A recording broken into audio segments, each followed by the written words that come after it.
Here's the team now coming in the vehicle. It'll be driven by two of the surveillance operators. They're going to check, get eyes on there. As soon as they confirm that the wanted guys are inside, then the snatch team is going to go in and engage them. Get in here. Now the vehicle's coming in over the shoulder. This is the guy who's going to confirm it.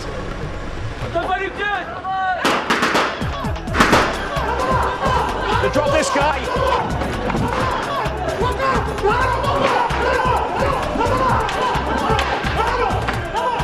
got the guy in there, the target. Get in here now, quick. Quickly. They make the arrests now. They see these guys down here. The whole thing's got to be done immediately. Keep on. These lads shout now that it's clear. And then straight out into the vehicle. And then vamos, they've gone. The operation has to be as quick as that.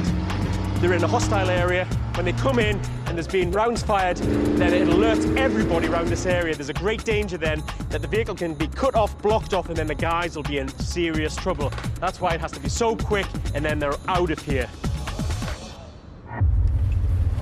The Task Force Commander, Diamond, gives me more information about the unit and the challenges they face. Can you tell me what type of operations you carry out on a daily basis?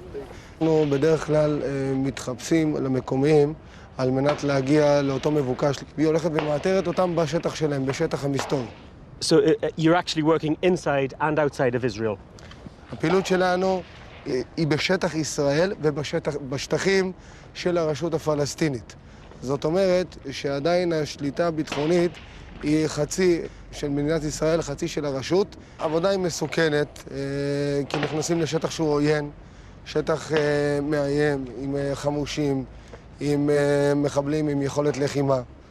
אבל היא צריכה, הסיכון או הפחד שנגרם מהסיכון, הוא צריך להיות מתועל לפעילות מחודדת, למחשבה יצירתית, לפעילות ממוקדת. And one final question, why do the guys have to protect their identity?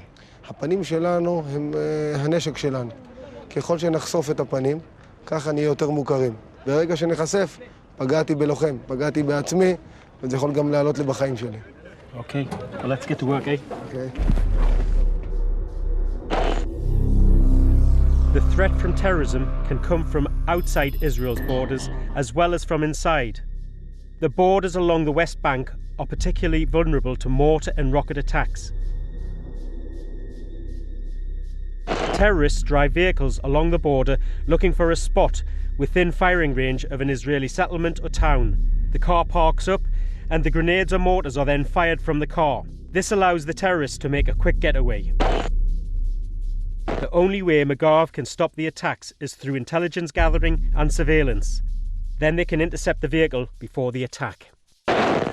Okay, this next exercise is where the guys have been given information that there's a possibility of a high-risk terrorist moving in a vehicle. They've got the details of the vehicle, but they can't actually see inside because of darkened windows. So what they're going to use is a shotgun using rounds called beanbags.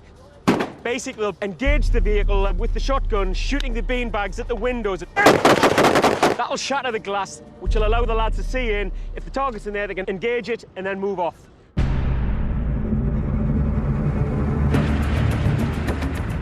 The team's moving in, they've seen the vehicle, they come in, they're blocking the vehicle. Engaging the vehicle.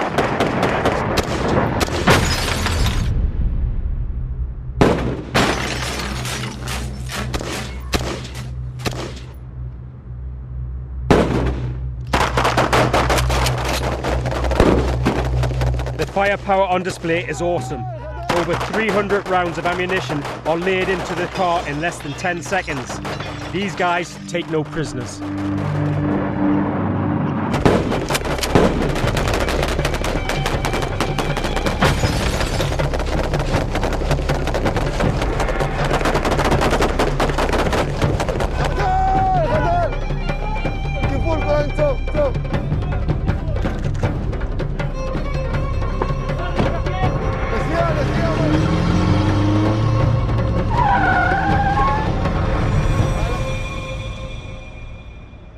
can see where they engaged the target here. The rounds came through the headrest. You obviously blew the window out, but look at these exit wounds here.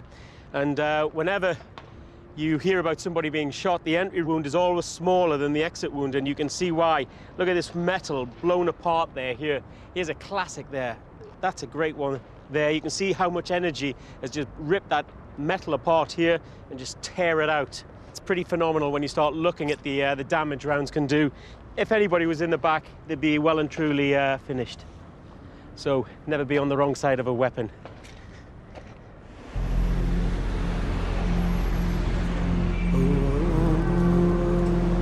In Israel, I was going to have to get up to speed on a complex situation. The politics dictate the realities of policing. Reminders of its bloody history are everywhere.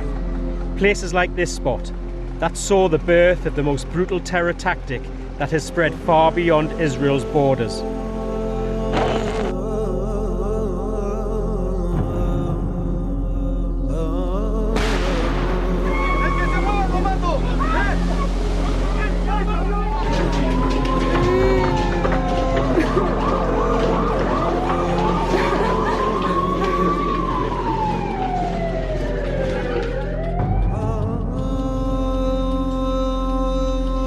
Street is the site of the first suicide bombing and then countless others. It's actually smack bang in the middle of Tel Aviv, and as you can see, it's fully packed with shoppers and commuters. This is why it's so important that the unit intercept any suicide bombers or any suicide belts before it gets to a place like this.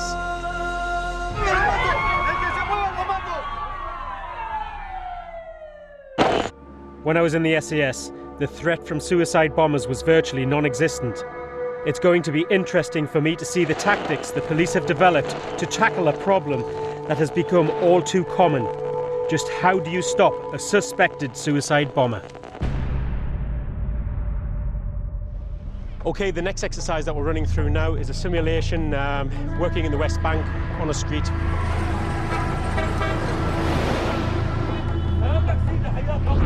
We're going after some known terrorist cells. They're actually in a vehicle. They've been spotted. The surveillance unit has identified them, and they're actually going into Israel to carry out this action. The guys have got to stop them before they cross over the border. If they lose them, they'll carry this mission out and innocent people will be killed. Here was the vehicle with the target in. The driver's the identified target. He's the leader of the terrorist cell. And here we have the hit team coming in now. The guys blocked this vehicle off. They've taken on the target. Come in, quickly, come in. They've got down, they've engaged the target, they've taken them all out. They've confirmed that the target is down. Take any weapons out of the vehicle. The guys now are covering the area, making sure that they're okay. They've been into the vehicle, they've got the weapons, and they've got to exit the situation now very, very fast. Into their vehicle and then make their escape. In these type of areas now, once this action has gone down, it's gone noisy, the local population will be informing everybody, so they'll try and put roadblocks out to stop these guys. And if that happens, they're in the shit. And all these guys are knackered.